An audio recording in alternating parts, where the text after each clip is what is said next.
Merci de commencer cette journée avec nous, avec la parole éternelle et avec le déjeuner spirituel.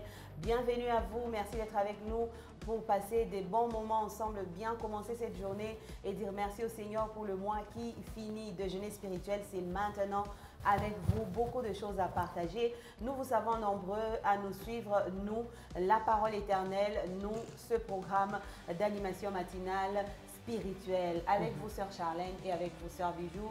Bon fin mois de la femme, ceci, ça c'est dit. Bon, oui, merci. Merci à vous. Pareillement. J'allais dire déjà merci parce que je savais que vous alliez dire pareillement. Bienvenue à vous et merci d'être avec nous ce matin. Merci de partager ces 1h30 de bonheur et de joie avec nous ce matin. Alors on va commencer. Bienvenue à vous qui allumez à peine votre poste téléviseur ou vous qui changez à peine de chaîne pour nous rejoindre.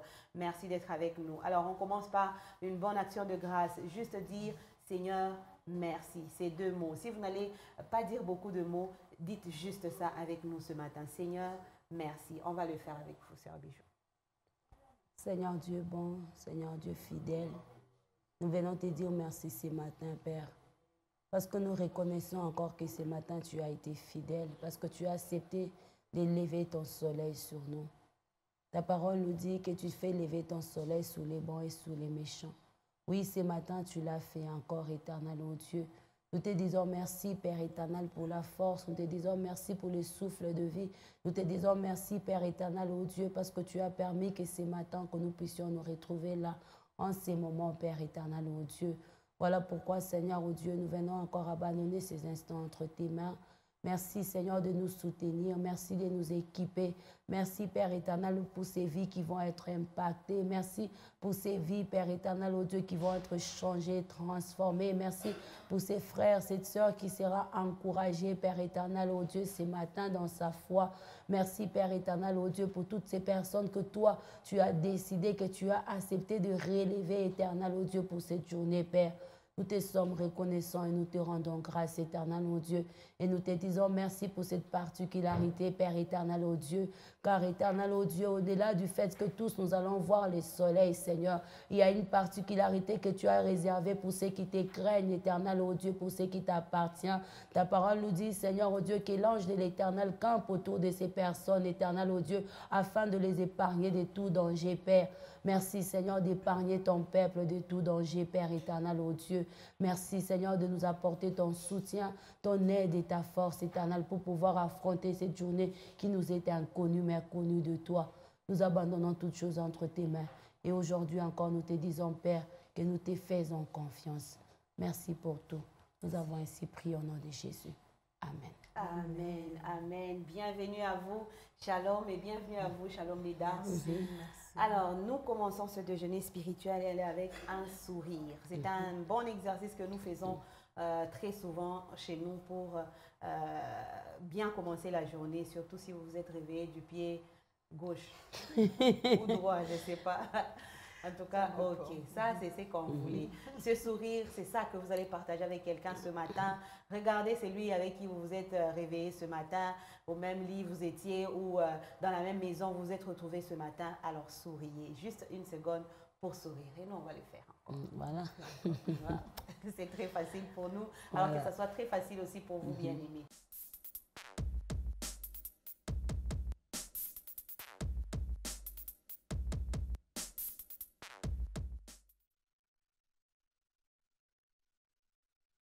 Du jour, elle est de Charles Grandinson Finet. Voilà, donc il est temps de se réveiller quand les méchants triomphent et se manquent de l'Église. Il est temps de se réveiller quand les méchants triomphent et se manquent de l'Église. Charles Grandinson Finet. J'espère que j'ai bien prononcé. Franchement, s'il était là, je crois qu'il ne devait pas être content. En fait, j'ai prononcé ça en français. Vu qu'on est au Congo, on accepte. Voilà. Oui. Je suis dans un pays francophone. Ouais. Alors, c'est la pensée qui nous intéresse plus que le nom de l'auteur. Voilà. On y va dans la profondeur. Il est temps de se réveiller quand les méchants triomphent et se moquent de l'Église. Moi, j'ai envie de rire parce que je sais qu'il y a une question qui m'attend et je vais refuser tout de suite. Non, ne vous en faites pas.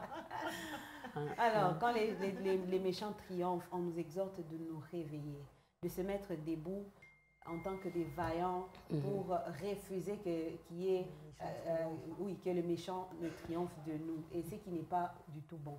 Quand les méchants arrivent à triompher de nous, de l'Église, ce n'est pas du tout bon. C'est que le monde se retrouve déjà dans l'Église pour que l'Église soit envahie.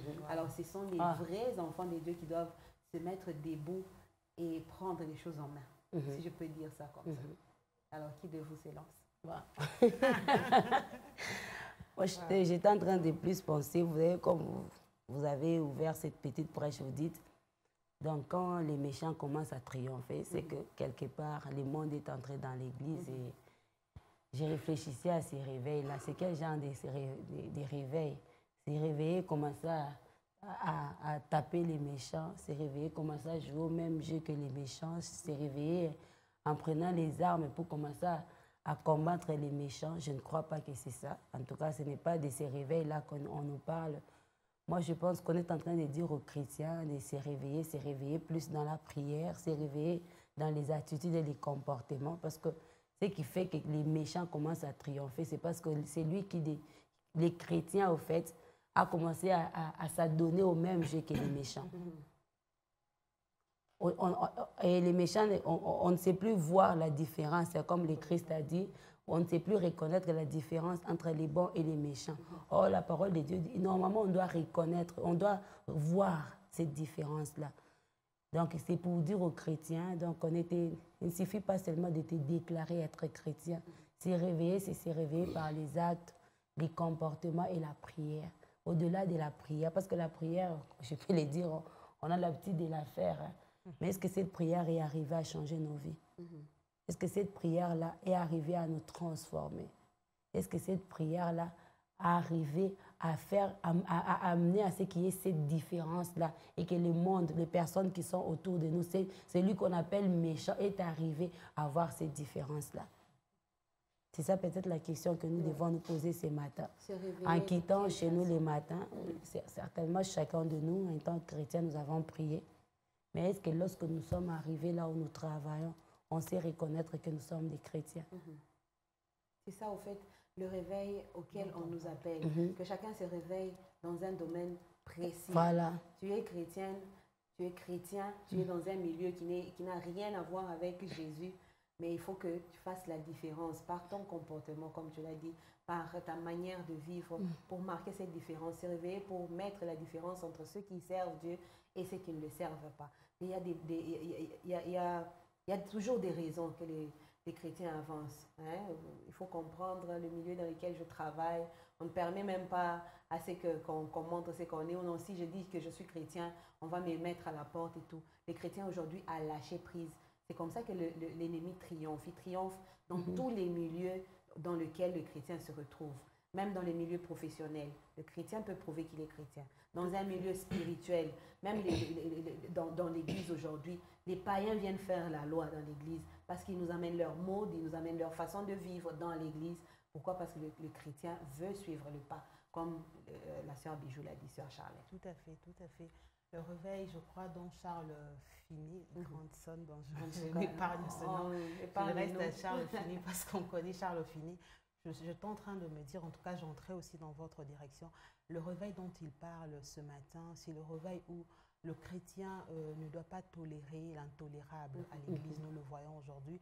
Beaucoup d'églises sont corrompues parce qu'on veut amener les choses du monde dans l'église et on veut s'adapter à ce qui se passe. Moi, je me dis, le chrétien, Dieu n'est pas conformiste. Il ne peut pas faire de choses parce que c'est comme ça la modernité. Au fait, on nous indique ça. À l'église, les chrétiens doivent rester authentiques, doivent se servir de la Bible. C'est ça, au fait, notre constitution. On doit voir, si seulement Christ était encore sur cette terre, est-ce qu'il agirait de cette façon? Chaque chrétien où il se trouve doit jouer pleinement son rôle de chrétien, que ce soit à l'église ou en dehors de l'église. Moi, je me dis, nous devons plus voir ce réveil là, de ce côté-là. Rester vrai. En fait, c'est la seule façon où nous pouvons rester debout. Moi, je me rappelle encore de cette histoire d'Esther et de son oncle. Son oncle est arrivé à dire à Esther, qui sait si c'est pour de moments comme celui-ci que tu es parvenu là. Parce que par moments, on oublie pourquoi on est enfant de Dieu, pourquoi nous sommes là. Parce que si le sel perd sa saveur, comment devrons-nous rendre que ça devienne salé? Parce que ça n'aura plus de goût, ça sera fade. Par moments, on oublie pourquoi nous sommes là. Au fait, on veut tellement se conformer à ce qui se passe, on oublie notre rôle de chrétien. Et c'est comme ça que le méchant commence à triompher. Au fait, vous voyez chrétien, il y a de non-chrétiens qui aujourd'hui se déclarent, se tapent dans la poitrine au point de dire si tel va au ciel, en tout cas moi aussi je ne manquerai pas le ciel. Alors que quand vous regardez la vie de ce tel-là, ça n'a rien à voir avec un enfant de Dieu. Mais qui est enfant de Dieu quand même? C'est ça. Et c'est comme ça que le méchant commence à triompher. Parce que il se compare à ceux qui se disent chrétiens, ils voient qu'ils font la même chose. Il n'y a pas de différence, comme on l'a dit dans la pensée, je crois, de la semaine passée. Il faudrait même arriver à mettre des étiquettes carrément pour que vous soyez appelés enfants de Dieu. Oui, hein. Parce que si vous ne mettez pas une étiquette ou un macaron, c'est très difficile de reconnaître que vous êtes enfant de Dieu. Moi, je me dis, le réveil, c'est là que ça doit commencer. Tu es Esther, tu es dans la maison du roi, alors qu'on veut exterminer tout ton peuple. Ne pense pas que tu es la seule qui sera épargnée. Parce que, comme j'aime bien ce qu'un serviteur de Dieu dit, si la maladie commence à toucher le Père, le Fils, ne vous réjouissez pas, parce qu'elle est en train de descendre. Ne vous en faites pas, elle va vous atteindre. Et le chrétien que nous sommes doit se réveiller et savoir pourquoi j'ai été élue, pourquoi je suis femme du roi. Peut-être c'est pour des moments comme celui-ci, parce que si je n'interviens pas, c'est vrai, même moi je serai exterminée, parce que je ne suis pas différente.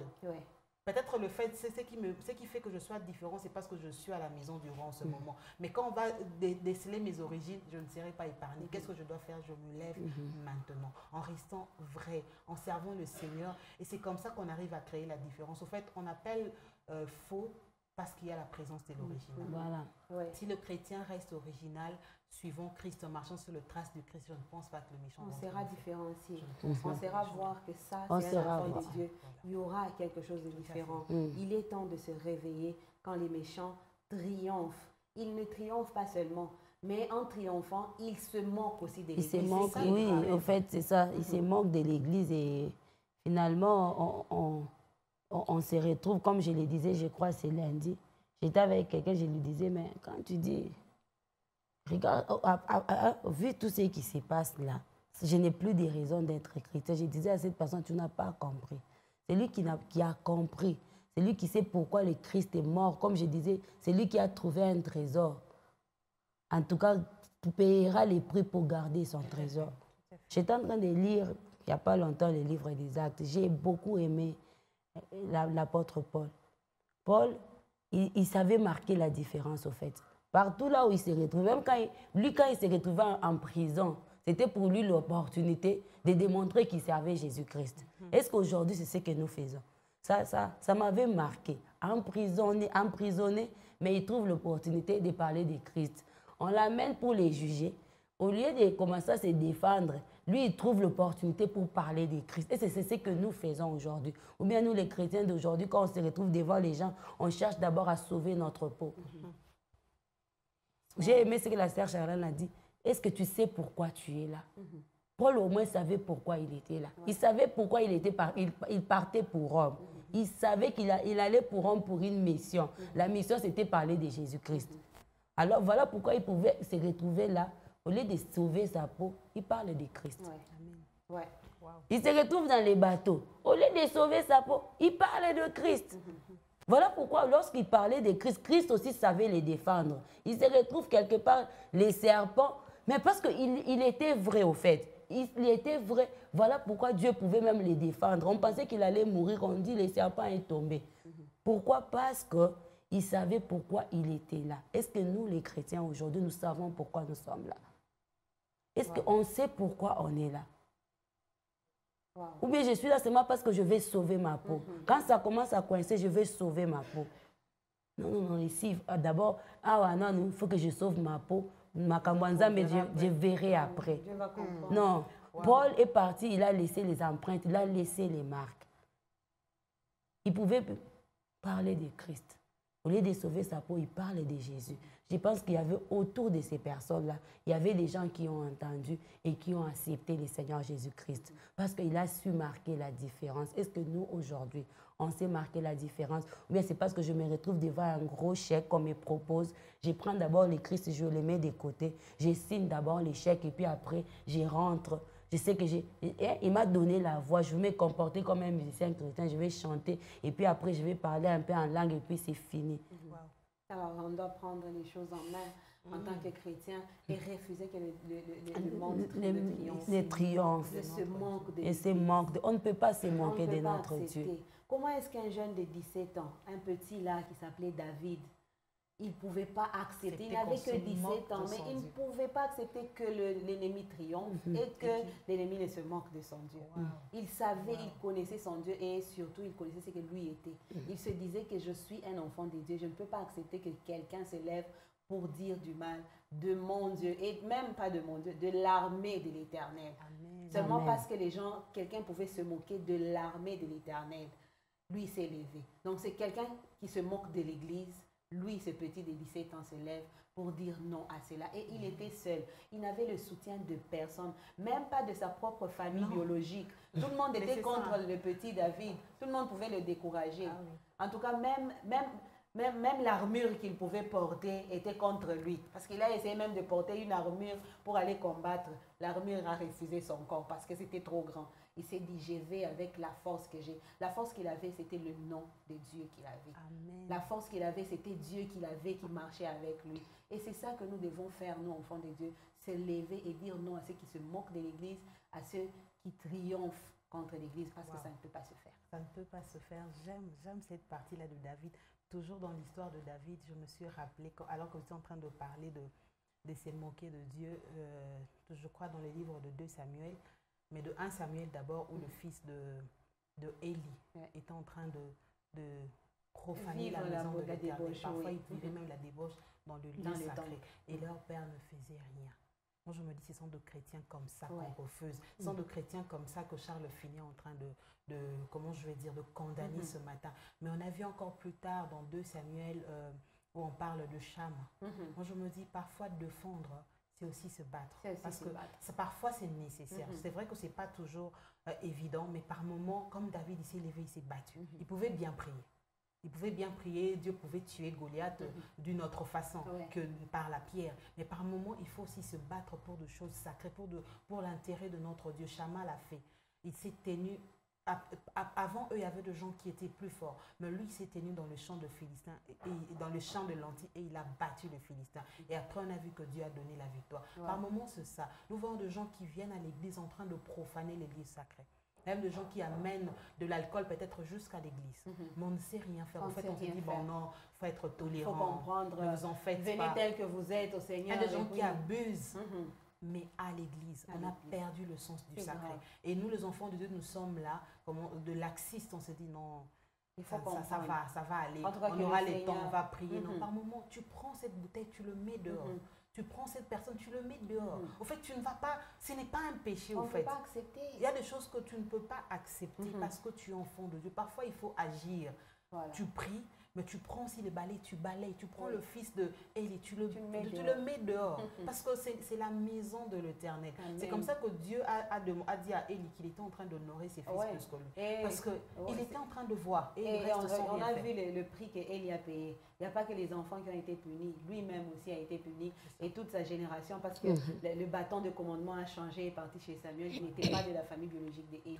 Seulement parce qu'ils ont accepté que le péché, il a toléré le péché dans la maison du Seigneur. Et donc, il est temps de se réveiller, chers enfants de Dieu. Il est temps de se mettre debout et dire non. Chacun de sa façon va dire non au mal qui tourne autour de lui, le péché qui tourne autour de lui, le mal qui est en train d'entrer dans l'église. On doit se lever, nous, enfants de Dieu, avec l'identité de chrétien et dire non à ces choses-là. On ne doit pas se mettre à encourager ces choses-là en mettant sur les réseaux sociaux, en commentant sur les réseaux sociaux la débauche qui se fait. On doit dire non et foutre à la porte du temple tout le mal qui se fait, et chacun dans un coin, dans son domaine, chacun peut le faire. Alors on y va avec le mot ou l'expression du jour qu'on va découvrir aussi et partager avec vous maintenant.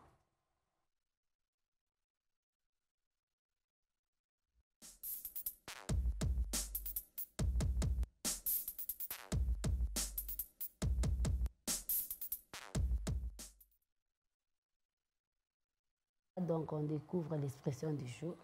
Tenir la dragée à haute quelqu'un. Tenir la dragée à haute quelqu'un.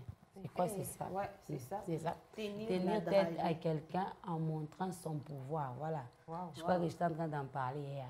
Tenir la dragée à haute à quelqu'un. Tenir tête à quelqu'un en montrant son pouvoir. Waouh!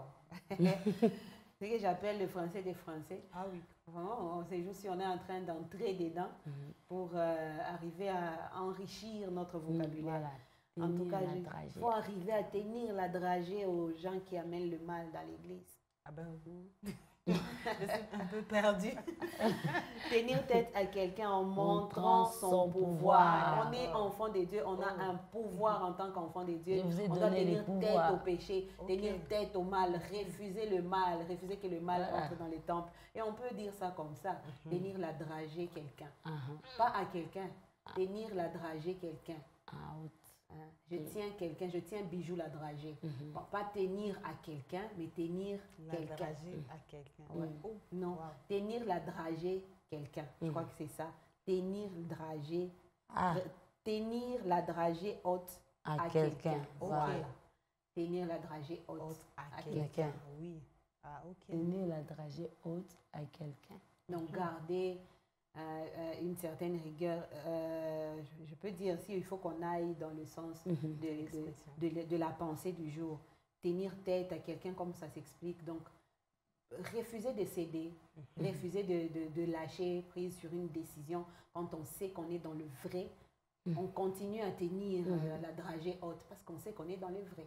Ah, là, ça, je comprends. Elle était perdue. Je me disais tenir à haute quelqu'un. Tenir la dragée haute à quelqu'un. Ah, d'accord. Tenir la dragée haute. Donc, haute, pour dire, tu ne baisses pas, quoi. Voilà. Ok. On va essayer. C'est une expression que je vais utiliser couramment. Et il faut l'utiliser bien. Parce que quand le petit retient avec une erreur, il retient ça comme ça avec une erreur. Tenir la dragée haute. Alors, une expression qui peut nous enrichir aussi, mais surtout qui nous exhorte dans les bons, dans les bons. Parce que il y a ceux qui peuvent utiliser ça, mais dans les mauvais sens. Je vais te tenir la dragée haute. Donc, je vais te tenir. Je vais te démontrer. Là, vous dites peut-être à quelqu'un qui vit chez vous, ou soit la personne sur qui vous êtes un peu élevé, je vais te tenir la dragée haute. Donc, pour te montrer, je vais te démontrer mon pouvoir. Tu vas fuir. Là, c'est méchant. Donc, c'est méchant, c'est méchant. C'est pas, si vous avez une portion de pouvoir, ça ne vous donne pas l'occasion non plus d'écraser les autres. Il y a des gens comme ça, on lui donne juste une responsabilité. Il n'a même pas encore fait 3 mois à un poste et c'est fini. Dragée haute, très haute, à l'étage. Je dirais que c'est les mâles congolais. Les Congolais, dès qu'on l'élève, il n'attendait que ça. En tout cas, il commence à prendre une liste, écrire la liste de tous ses ennemis dans les entreprises de l'État. Il écrit, vous allez payer. Il va vous tenir la dragée haute. En tout cas, vous allez sentir les autorités de l'État. Là, s'il devient le DG, il te regarde, toi, tu mérites d'aller à Kamina. Imagine. En tout cas, c'est une exhortation qu'on fait ce matin avec tous ceux qui nous suivent. Tenir la dragée haute à quelqu'un, il faut que ça soit dans le bon sens. Dans le sens où tu sais que tu es dans le vrai, comme je le disais. Tu sais que tu es dans le vrai et que la personne contraire à toi, la personne qui est en face de toi, va t'amener dans un sens contraire, dans le mal par exemple. Et tu tiens la dragée haute, tu dis je ne cède pas. Ce n'est pas parce que tu es chef d'entreprise et que tu veux m'amener dans l'occultisme que je vais accepter. Je sais que moi je suis chrétien, je tiens la dragée haute et le Seigneur va m'aider. Je vais franchir cette étape de la vie. Donc c'est peut-être à ça qu'on peut exhorter le peuple de Dieu, Sœur Charlène. Tout à fait, tout à fait. En tout cas, c'est pour le bonne chose, tenir la dragée haute dans des circonstances où on refuse de céder au mal, par exemple, qui s'offre à nous, comme vous l'avez dit. Tu es mon chef, c'est vrai que tu as quand même un pouvoir sur moi, mais je refuse d'accéder à l'occultisme parce que tu me le demandes. Je reste là je reste sur ma position, je tiens ma dragée très haute. Wow. En tout cas, très haute. Hein? Surtout quand on est sûr de ce qu'on est. Comme Abraham était très sûr que ça, c'est le Seigneur qui veut. Et ça, c'est le Seigneur qui dit, je le fais parce que je le connais, il est fidèle. Et on tient sa dragée haute, sachant qu'on est dans le vrai. Le pain du jour arrive après cette petite expression. On va découvrir, manger, consommer, en tout cas avaler des gros morceaux du pain, de ce pain du jour qui est notre nourriture spirituelle. Vous allez vous munir de votre carnet, de votre stylo pour bien noter les références et tout ce qui va avec et bien retenir cette pensée du Seigneur qui passera par ce pain du jour. Le pasteur Guillamani qui en est le prédicateur, on va le suivre, l'écouter pour la pensée que le Seigneur nous donne ce matin sur la suite du sacrifice d'Isaac. Alors tout de suite, troisième morceau de pain du jour.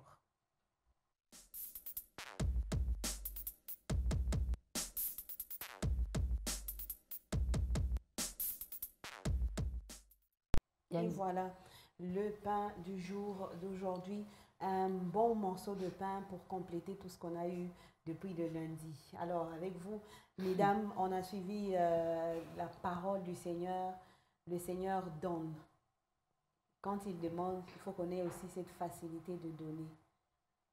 On n'a pas besoin de commencer à lui expliquer, non mais le Seigneur comprend. J'ai aimé ce que le pasteur dit. Abraham a eu la facilité d'avoir Isaac dans la promesse de Dieu. Dieu a donné Isaac.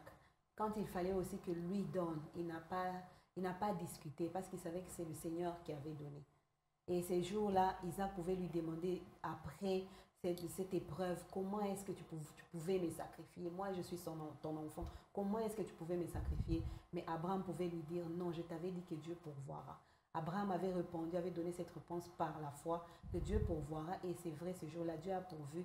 La promesse a tenu. Il a gardé Isaac et il a quand même sacrifié quelque chose au Seigneur. Donner au Seigneur, c'est ce qui est notre priorité, qui doit être notre priorité en tant qu'enfant de Dieu. Surtout quand on reçoit, on veut recevoir beaucoup de notre Dieu. Alors, le donner, tel qu'on reçoit, tel qu'on doit donner. C'est un grand mystère. Hein? C'est vraiment un grand mystère, le donner. Ça se cache tellement de choses dedans, tellement de leçons de la vie dans le donner, que moi je me dis, quand Dieu te dit de donner, il faut le donner. Il faut le faire. Parce que c'est tellement un grand mystère. Et j'aime ce que le pasteur a dit, jusqu'ici, c'est Abraham qui allait vers Dieu. Mais maintenant, c'est Dieu qui attend Abraham jusqu'où il peut aller avec lui. C'est vraiment ça. C'est vraiment dans ça que Dieu nous attend. Parce qu'il nous a donné.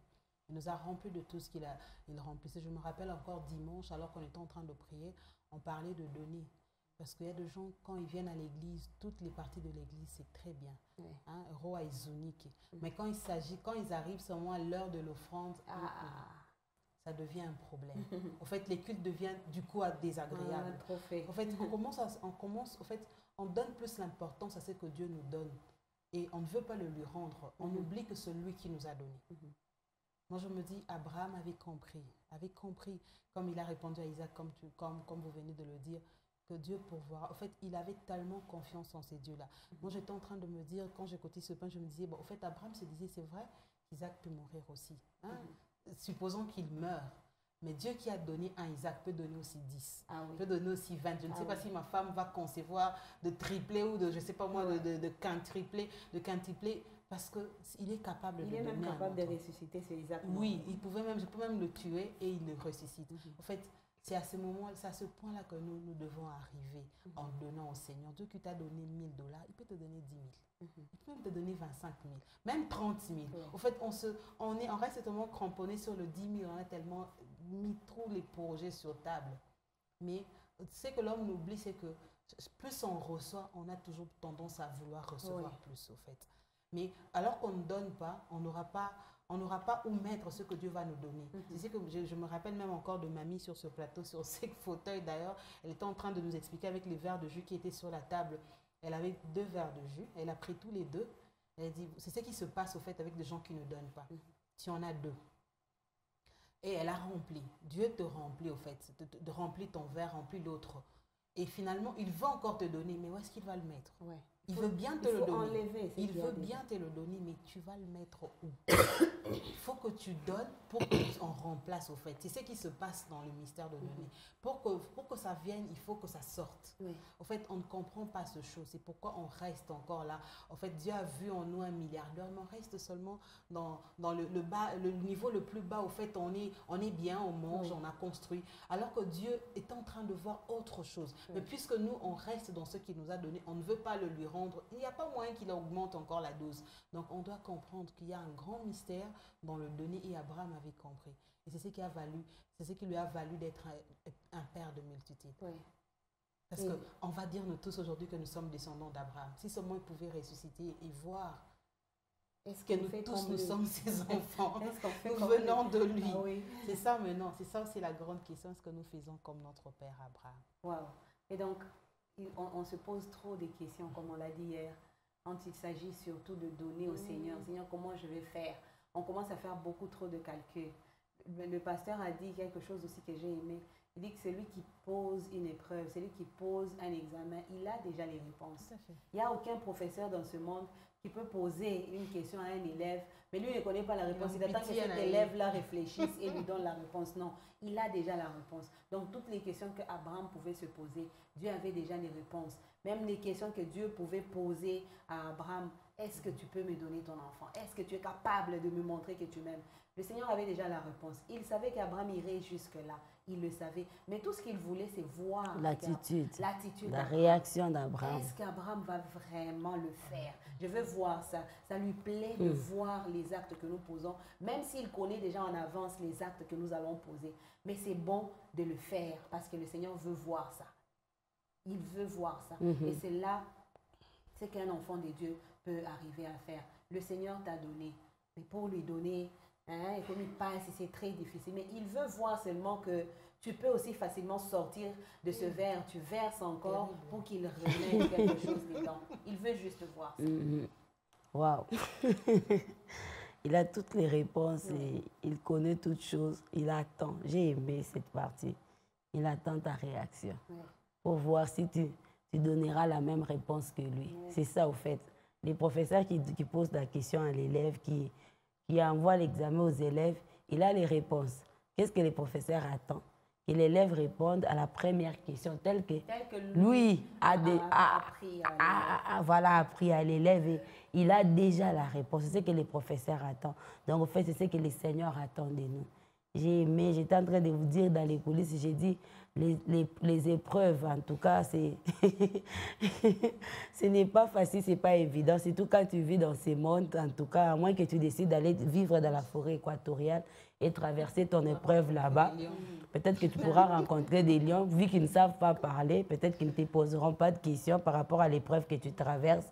Mais si tu vis ici avec les hommes, c'est pourquoi Dieu veut que quand il permet l'épreuve, il met les gens autour de toi pour voir si réellement, avec la présence de la sœur Charlène, tu pourras répondre à la question telle que lui, il a déjà répondu de l'autre côté. J'aime le Seigneur. Il sait. Et puis, des fois, on se pose la question, mais pourquoi, Seigneur, tu savais que cette personne allait me faire mal au cœur? Pourquoi tu l'as mis sur ma route? Cela, Seigneur? Tu savais que ça allait toucher mon fort intérieur, mais pourquoi tu as permis?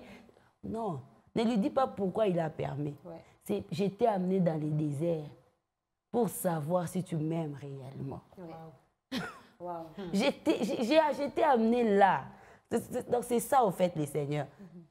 J'ai t'ai donné Isaac après tant d'années. Tu as tellement attendu Isaac que tu es même allé chercher Ismaël.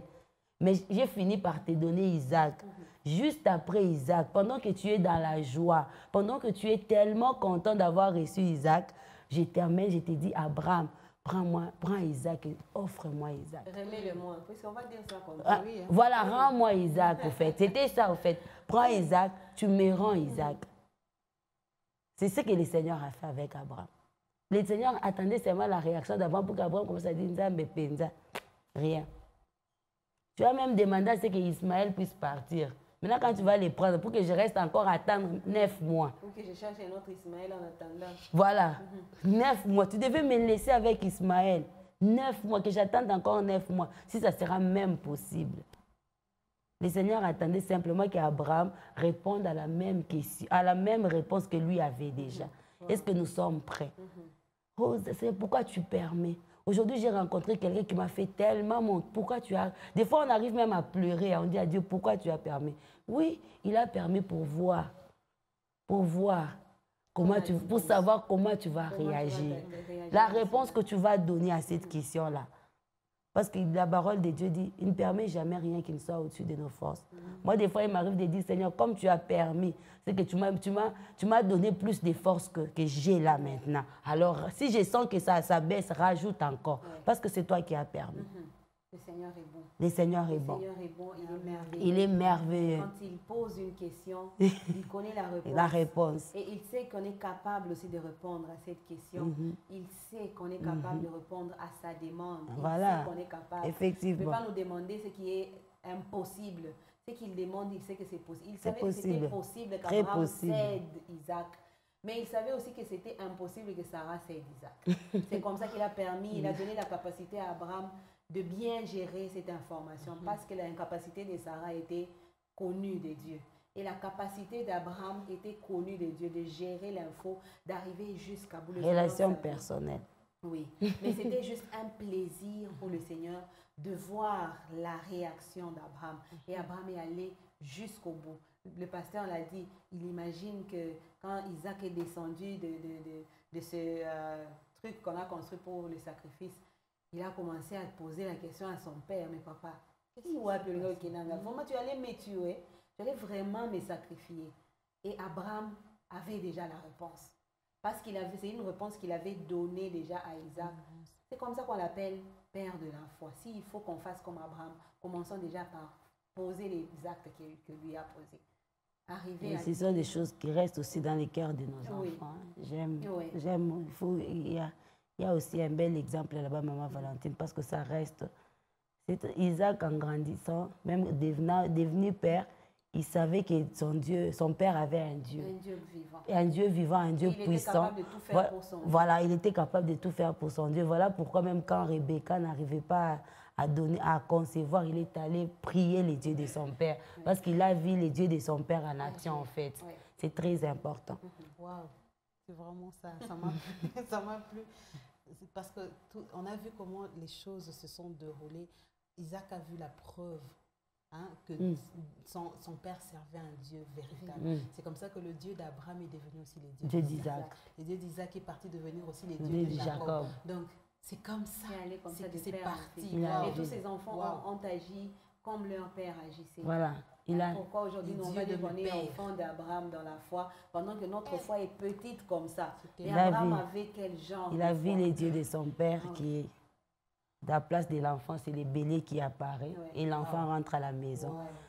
C'est un très bel exemple. Hein. Donc, au-delà de tout ce que nous disons ici, comme vous dites, il a vu son père traverser l'épreuve et vaincre l'épreuve et voir que c'est un Dieu véritable que son père est en train de servir. Parce qu'il sait qu'il était monté à la montagne avec son père sans bélier, mais il a vu un bélier apparaître et prendre sa place. C'est pourquoi j'ai dit, c'est pourquoi finalement, même quand Rebecca ne pouvait pas donner la vie, il est allé prier les dieux de son père. Dire non, mon père servait un Dieu puissant qui pouvait faire apparaître un bélier pendant qu'on n'est pas monté avec ces béliers à la montagne. Il y a même des paroles qui pouvaient sortir de la bouche d'Abraham. C'est magnifique. Qui étaient des paroles de foi. C'est magnifique. C'était un acte de foi. Il a vu ce bélier qui n'avait pas. Mais il y avait aussi des paroles qu'il disait avant de monter. L'Éternel pourvoira. Qui étaient des paroles de foi. Avant même qu'il arrive à l'Éternel pourvoira. Il a dit que je pars adorer mon Dieu avec mon fils. Après quoi? Après le sacrifice, nous rentrerons. Pas que je rentrerai. Alors que lui partait sacrifier son Pourtant, il savait qu'il partait sacrifier, qu'il allait rentrer sans son fils.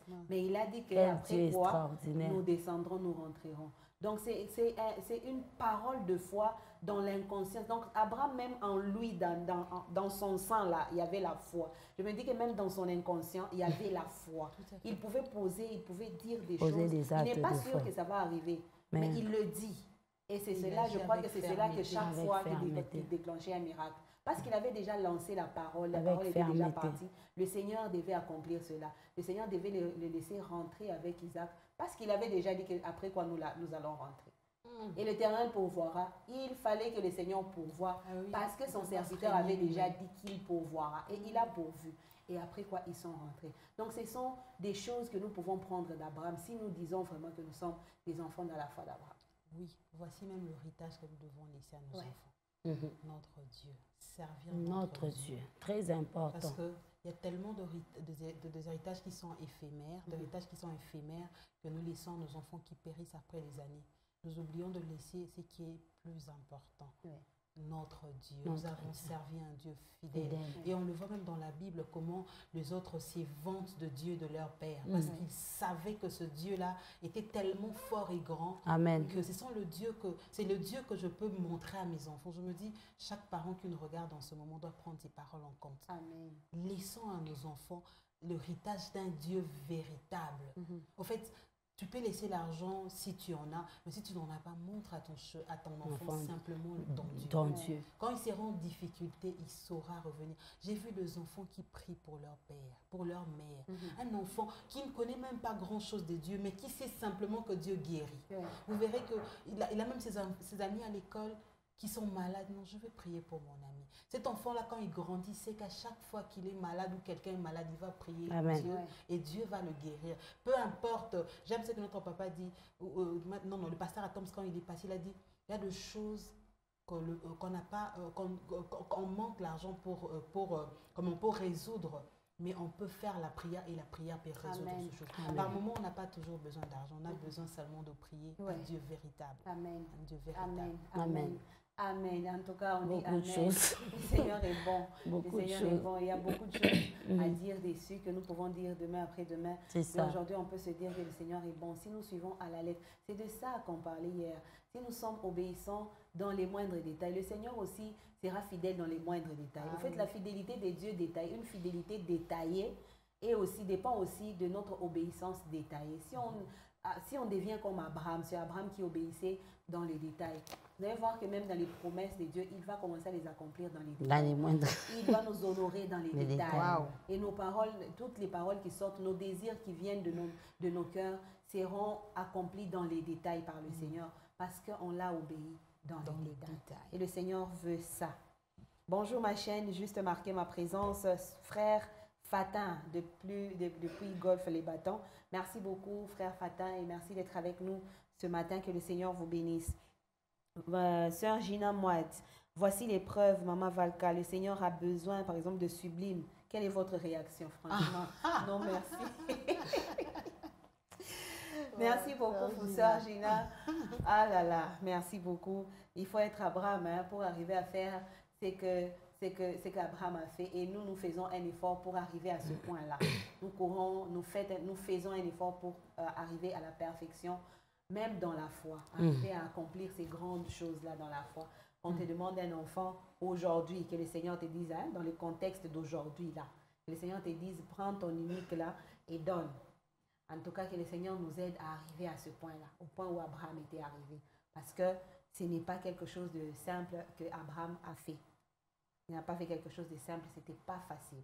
Alors que le Seigneur nous aide à arriver à ce point-là. Merci beaucoup pour ceux qui nous rejoignent, qui arrivent dans ce déjeuner spirituel. Un autre message que nous pouvons lire en SMS. Bonjour les dames, merci pour cette parole, pour cette grande parole. La parole du Seigneur est bon. Je sens que mon cœur est en train de tressaillir de joie.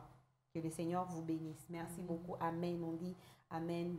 C'est 099 412 27 27, un numéro qui n'est pas répertorié. Merci beaucoup pour ce message, que nos cœurs restent attachés au Seigneur pour qu'on arrive à lui donner ce que lui nous a donné, à lui rendre quand il en a besoin.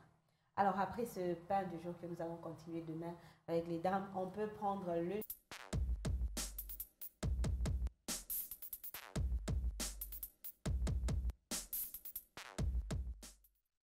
Et voilà, on va découvrir les versets du jour, Sœur Valentine. Nous lisons 1 Roi chapitre 8, verset 11, qui nous dit ce matin, les sacrificateurs ne purent pas y rester pour faire les sacrifices à cause de la nuée, car la gloire de l'Éternel remplissait la maison de l'Éternel. Je peux relire. Les sacrificateurs ne purent pas y rester pour faire les sacrifices à cause de la nuée, car la gloire de l'Éternel remplissait la maison de l'Éternel. Nous lisons aujourd'hui 1 Roi chapitre 6, 7 et 8. Amen. Et donc, soyez avec nous pour lire aujourd'hui 1 Roi 6, 7 et 8 et garder la pensée du Seigneur. La gloire du Seigneur doit demeurer autour de nous. Amen. Et 1 Roi chapitre 8, verset 11, c'est la pensée du jour aujourd'hui. Un message. Bonjour la grande chaîne qui nous édifie. C'est Lucien Kachiza depuis Kaloué-Biaï des écoles. Nous vous faisons confiance tellement. J'ai beaucoup changé au travers de vos prédications, de vos conseils, vos encouragements. Que le bon Dieu continue à vous bénir abondamment. Nous disons Amen. Amen. Que le Seigneur continue à opérer des changements en vous, frère Lucien Kachiza, et qu'il vous maintienne dans sa présence. C'est ce qui est prioritaire et primordial. Que Dieu soit béni et tout pour la gloire de Dieu. Tout ce que nous faisons est pour la gloire de Dieu. Merci beaucoup à vous d'avoir été avec nous, chers téléspectateurs aussi. Merci beaucoup à vous, sœur Bijou, et à la sœur Charlène qui étaient avec nous ce matin. On va être bénis aussi si vous savez nombreux à nous suivre sur YouTube, sur Facebook, sur Instagram, tous les réseaux sociaux qui nous accompagnent. Merci beaucoup, Papa Vika.